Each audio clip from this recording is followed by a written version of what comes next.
నిన్ను పోషించడం నా వల్ల కాదు నైనా. ఒకటి సావనైనా సావు, లేదంటే ఇంట్లో నుంచి బయటెళ్ళు.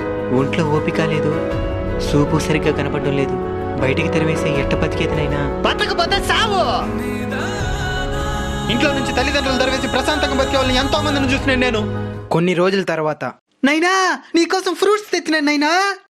ఇది తినేసి నువ్వు ఆరోగ్యంగా ఉండాలి. ఉండు, జ్యూస్ చేసి తీసుకొని వస్తాను. తాత మొన్నటిదాకా సావమంట ఉన్నాడు, ఇప్పుడేమి ఇంత ప్రేమ చూపిస్తున్నాడా? ఈ రోజు నాకు పెన్షన్ వచ్చే తేదీనైనా. ఆ డబ్బుల కోసమే వాడు ఇవన్నీ చేస్తూ ఉన్నాడు. ఇవన్నీ తెలుసు కూడా ఎట్ట తాత వాడి ఇంత ప్రేమ చూపించగలుగుతున్నావా? కన్నవాళ్ళం కదనైనా, కఠినంగా ఉండలేకపోతున్నా.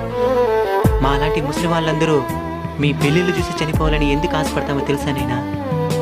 మేము సచ్చినా మిమ్మల్ని చూసుకోవడానికి ఒక తోడు ఏర్పడిందని ప్రశాంతంగా చావడానికేనైనా. తల్లిదండ్రుల్ని బతుకున్నప్పుడే బాగా చూసుకున్నైనా చనిపోయిన తర్వాత చూసుకోవాలనుకున్నా మా